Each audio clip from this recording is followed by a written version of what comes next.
कैसे है rankers family. तो आज मैं आपके लिए लेकर के आ गया हूँ एक ऐसा इंपॉर्टेंट वीडियो जिसे देखने के बाद आपका सारा डाउट क्लियर हो जाएगा कि सेंटर पर जाए तो क्या करे, क्या क्या चीज करना पड़ता है, वहां पे क्या क्या चीज ले करके जाना पड़ता है ताकि आपका कोई भी प्रॉब्लम ना हो। एग्जाम हॉल में प्रवेश करते हैं तो वहां पे क्या क्या चीज करना चाहिए ताकि आपका कॉपी ना छिनाए, मतलब कि जो सर लोग हो तो आपका कॉपी ना छीने। क्या क्या चीज करनी चाहिए, किस स्पीड से आपको क्वेश्चन अटेम्प्ट करनी चाहिए, कौन कौन से क्वेश्चन अटेम्प्ट करने चाहिए, कौन कौन से क्वेश्चन नहीं अटेम्प्ट करने चाहिए, वो A to Z जानकारी मैं आपको इस वीडियो में देने वाला हूं।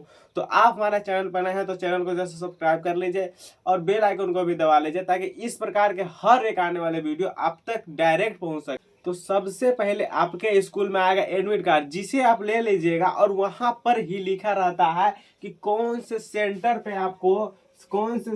पर ना आपको एग्जाम देना है, उसका नाम दिया रहता है बजाते से। तो आपको वहां पर अच्छे से देख लेना है। और एक बात और सुनिए, कम से कम 4 से 5 दिन पहले एग्जाम से, मतलब मान लिया आपका 2 फरवरी से एग्जाम स्टार्ट है तो उनसे 5 दिन पहले, क्या आपको 5 दिन पहले 26-27 तारीख को ही आपको जाना है, सेंटर को देख लेना है कि कौन सा सेंटर पे हमारा एग्जाम है और आपको वहां पूछ लेना है, कंफर्म कर लेना है कि इसी सेंटर पे आपका एग्जाम है। वरना इसी वजह से हर साल कई सारे बच्चों का एग्जाम छूट जाता है, वो सेंटर कंफर्म नहीं कर पाते और एग्जाम के दिन डायरेक्ट जाते हैं तो उनको पता चलता है कि ये सेंटर तो है ही नहीं जिस सेंटर में हमारा दिया गया है। तो इस बात को आपको खास करके ध्यान रख लेना है। उसके बाद जब आप सेंटर पे जाइएगा ना भैया, जब आप सेंटर पे जाइएगा, एक दिन पहले भी जाइएगा या उससे पहले भी जाइएगा, तो वहां पर आपको एक पिलर या दीवार देखने को मिलेगा। वहां पर बजाते से पोस्टर दिया रहता है। क्या अब एग्जाम का दिन जाएगा ना तो वहां पर पोस्टर दिया रहता है, मतलब कि लिखा रहता है, आपका रोल नंबर भी लिखा रहेगा कि इतना से, मान लीजिए 1 से लेकर के 100 तक के स्टूडेंट इस रूम में बैठेंगे, रूम नंबर भी दिया जाता है। इन सब सारी बातों का आपको ध्यान रख लेना है। तो आपको रोल नंबर से भी देख लेना है कि किस रूम में हमें बैठना है। वैसे आपको वहां पर हेल्प करने के लिए भी रहते हैं, लेकिन भाई आप भी तो पढ़े लिखे इंसान है ना, आप भी तो देख सकते हैं ना, खुद से भी कंफर्म कर सकते हैं ना। तो आपको उन सब सारे चीजों को भी ध्यान रखना है कि हाँ भाई हमको देख लेना है। उसके बाद अंदर जाइएगा तो बहुत सारे ऐसे सर रहते हैं जो आपका हेल्प करते हैं। अगर आपको नहीं भी पता चल रहा तो कोई बात नहीं, वहां पर आपको सर देखने को मिलेंगे। आप उनसे पूछ लिया कि सर मेरा इतना रोल नंबर है, मैं कौन से हॉल में बैठूं, कौन से रूम नंबर में बैठूं, वो आपको बता देते हैं। तो इसके लिए निश्चिंत रहना। उसके बाद जब आप अपने सीट पे बैठिएगा ना तो आपको ध्यान रख लेना है कि चारों तरफ आपको देख लेना है कि कोई चीट उट तो नहीं ना है, क्योंकि जब DM सर लोग आते हैं तो आपको पॉकेट चेक करते हैं। अगर आप वहां पे धरा दीजिएगा तो आपको वहां से सस्पेंड कर दिया जाता है, मतलब वहां से आपको निकाल दिया जाता है, वो एग्जाम आप नहीं दे पाइएगा। तो इस बात को खास करके ध्यान रख लेना है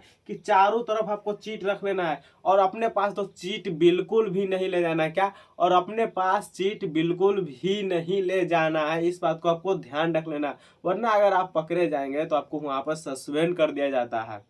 एक बात आपको और भी सबसे ज्यादा इंपॉर्टेंट और ध्यान रखनी चाहिए, जब मान ली कल आपका इंग्लिश एग्जाम है या कोई भी सब्जेक्ट का एग्जाम है, तो आपको ऐसा नहीं कि भाई पूरी रात पढ़ते चल जाना, ऐसा नहीं करना है। आपको 7 से 8 घंटा प्रॉपर नींद देना है। उस डे को बस आप थोड़ा सा रिवीजन कर लीजिएगा, ज्यादा नहीं पढ़ना है, बस थोड़ा सा रिवीजन कर लीजिएगा और प्रॉपर 7 से 8 घंटा नींद लीजिएगा। ऐसा नहीं कीजिएगा कि भैया एग्जाम के प्रेशर में हम पूरे भर रात पढ़ते चले गए और पता चला कि आप लेट तक सो ही रह गए, आप उठ ही नहीं पाए, आपका एग्जाम मिस हो गया। या फिर पता चला जब आप सो गए तो उठ गए लेकिन आपका नींद पूरा नहीं हुआ, इसके वजह से आपका बार बार नींद आ रहा है, आपका माइंड डिस्ट्रीब्यूट हो रहा है। तो आपको ये गलती आपको बिल्कुल भी नहीं करनी। प्रॉपर 7 से 8 घंटा आपको नींद लेना है और ज्यादा पढ़ाई नहीं करनी। एक बार नहीं कि भाई सब कर ले, बस आपको रिवीजन कर लेना एकदम शांति दिमाग से। और जब आप रूम से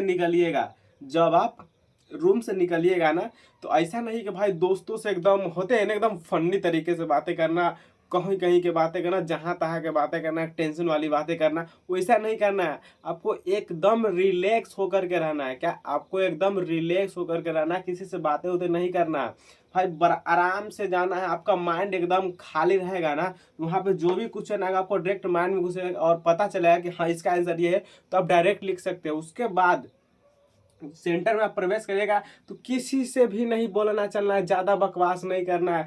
जब आपको अपना सीट नंबर पता चल जाएगा, सीट नंबर भी दिया रहता है, जब आपका सीट नंबर पता चल जाएगा रोल नंबर के हिसाब से, तो वहाँ पे आप बैठ जाइएगा। उसके बाद भी आपको 10 से 15 मिनट बाद आपको क्वेश्चन पेपर मिलता है, बहुत सारा अटेंडेंस बनवाया जाता है।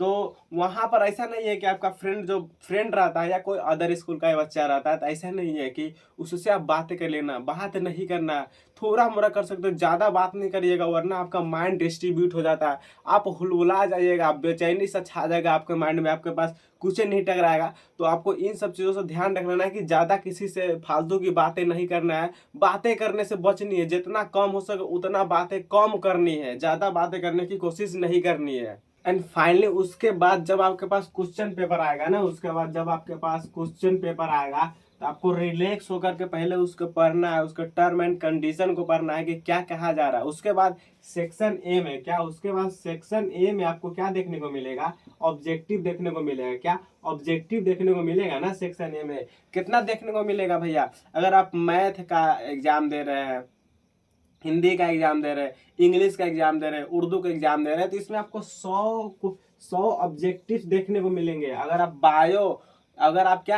बायो केमिस्ट्री एंड फिजिक्स, क्या पीसीबी, अगर आप बायो केमिस्ट्री फिजिक्स का एग्जाम दे रहे हैं तो आपको 70 ऑब्जेक्टिव देखने को मिलेगा। देखिए अगर आप हिंदी इंग्लिश उर्दू मैथ का एग्जाम दे रहे हैं ना, तो आपको 100 ऑब्जेक्टिव देखने को मिलेंगे, जिनमें से मात्र आपको 50 का आंसर देना होता है। मात्र 50 को OMR शीट दिया जाता है, उसमें घसना पड़ता है। क्या OMR शीट, उसमें 50 का ही घसना पड़ता है। मतलब कि आपको 50 को छांट देना है, मात्र 50 को बनाना है, एक के ऊपर एक, फिर यानी दोगुना ऑप्शन आपको दिया जाता है। तो रिलैक्स होकर के आपको 100 में से जहां से आपको आंसर पता है वहां जाकर घस दीजिएगा, और आपको 50 से ज्यादा नहीं घसना है। अगर आप 50 को घस दिए, मान लिया अगर आपको 50 को घसना है, गलती से आप 10 को एक्स्ट्रा भर दिए, 10 को एक्स्ट्रा भर दिए, तो ऐसा नहीं है कि आपको कहीं जहां सही होगा वहीं चेक होगा। एक से लेकर के जहां तक आप बना है ना, एक से लेकर के वो गिनेगा, जहां उसको 50 पूरेगा वही क्या आएगा, वो गिनवे नहीं करेगा। यहाँ से यहाँ तक जितना आपको सही होगा उतना का ही टिक मारेगा, बाकी का नहीं चेक करेगा, आगे सही है गलत है वो छोड़िए देगा। एक से लेकर के जहां तक आप बना है उसको 50 को पूरेगा, वहीं तक का वो बनाएगा। तो आपको इस बात को ध्यान रख लेना है कि आपको 50 से ज्यादा ऑब्जेक्टिव नहीं घसना है। अगर आप पीसीबी का एग्जाम दे रहे हैं, फिजिक्स केमिस्ट्री बायोलॉजी का एग्जाम दे रहे हैं, फिजिक्स केमिस्ट्री बायोलॉजी का एग्जाम दे रहे हैं, आपको 70 में मात्र 35 को बनाना है। क्या मात्र 35 को बनाना है, इसमें भी ज्यादा नहीं घसना है, मात्र 35 को आंसर देना है। मतलब कि यहाँ पर भी आपको एक के ऊपर एक फ्री दिया जा रहा है, 35 से ज्यादा आपको नहीं घसना है। अगर आप गलती से घसा भी जाता है तो आपको काट पीस नहीं करना है, गलती से घसा भी जाता है तो आपको काट पीस नहीं करना है, वरना आपका वो चेक ही नहीं होगा। जिसको आप काट दीजिएगा ना उसको चेक ही नहीं किया जाएगा। मान लिया अगर आप ए घसना चाह रहे थे, क्या मान लिया आप ए ऑप्शन घसना चाह रहे थे लेकिन गलती से बी घसा गया, तो यहाँ पर भी आपको काट उट नहीं करना है, काट उट नहीं करना है, इसको छोड़ देना, भाई कोई बात नहीं, गलती हो गया कोई बात नहीं। आप OMR शीट ही बर्बाद मत कर लीजिएगा घास उस करने में, छोड़ दीजिएगा, एक ही ना गलती हुआ भैया, नेक्स्ट पे आपको जाना है, क्या पता कहीं वो भी सही गलती से सही हो जाएगा, तो कोई बात नहीं, आपको इस सब चीजों से बच के रहना है, घास उस नहीं करना है। बाद जब आप सेक्शन बी में आइएगा ना, उसके बाद जब आप सेक्शन बी में आइएगा, उसके बाद जब आप सेक्शन बी में आइएगा ना, तो वहां पर आपको सब्जेक्टिव देखने को मिलेंगे। तो वहां पर भी दोगुना ऑप्शन आपके पास दिया जाता है, तो उनमें से जो आपको अच्छा लगेगा, मान लिया आप इंग्लिश का दे रहे हैं तो एक में ऐसे लिखना आता है, यानी निबंध लिखने वाला आता है, तो उसमें आपको 5 ऑप्शन दिया जाता है, जिनमें से मात्र एक का ही आपको आंसर करना पड़ता है। मतलब इस पांचों में से आपको जिसका मन कर रहा है ना, जिसका मन कर रहा है उसका आप आंसर कर सकते हैं, एकदम आराम से करते हैं।